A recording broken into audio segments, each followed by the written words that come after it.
bland wall looks so dull. Let me not get tight about it or anything. I'm hopping on a Zoom call with Tiffany just about now, anyways. Ding! Hey, Ezenia, what's up? Hey, Tiffany. Wait a second. Oh my gosh. What's that on your wall? This is the Lit Light Show. Oh. Oh my gosh. I've been needing something in my dorm to make it look nice. Tell me more about it. Yeah, this is a music reactive LED light show. Um, and the brightness of the LEDs pulsate with the beat of the music. Um, we made this using a lot of the things we learned in ES50. We used the audio amplifier from Lab 3 with the speaker. We used two Arduino MKR zeros. We used an LED screen to display the name. Of course, these are NeoPixels here. We have a button that, changes the color of the LEDs. And we have a sound detector to, determine like what the brightness is going to be like. So, yeah. Gosh, that seems so cool.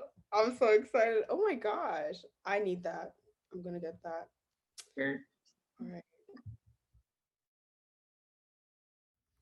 Going through our actual circuit here, we first have some power connections from the analog studio board as stated before.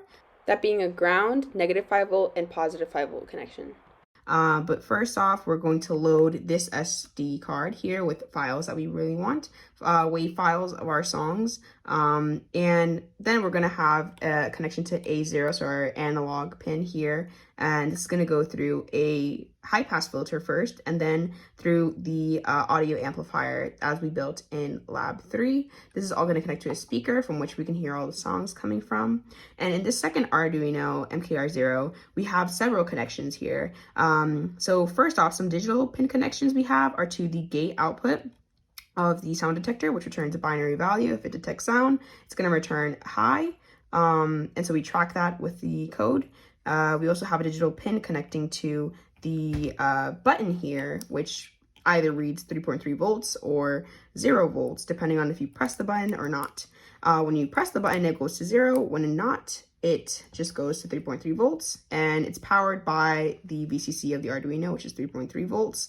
The sound detector itself is also powered by the 5 volt pin here of the Arduino, and we have our ground connections as always here. For the LED strips, actually, we have the data in wire here, power and ground, and we're connecting that to the ground of the breadboard. Power, we're actually powering through an external 5 volt power source here, and grounds to ground. And this is essentially how it works. We're also connecting to the level shifter here for the LED strip, but overall, this is how our board works. This is the Arduino sketch from MKR1 that plays music from the speaker and displays the name of the song as it's being played. So here we have an integer called count, and we've initialized it to equal 0. And in the loop, this is where the music will be played. Here we have if statements. So for each count, as it increases to the number of songs that's in the album, it'll play the song as well as display the song on the LED display, and it will just loop through all the songs until it reaches the end of the album, and then it will set the count back equal to 0, and it will start all over again. So this is the code for our second Arduino MKR0, or the MKR2 as referenced in our paper. So all we have to do here is actually integrate the button, the sound detector, and the LED strips. So we include certain libraries and define our pins, and just have some logic for the actual button here, where we loop through different hues or shades for the user to choose from. So we pick up the values from the gate pins and the envelope pins, and we're able to really track and make sure things correspond to the beat and the actual color theme that the user sets.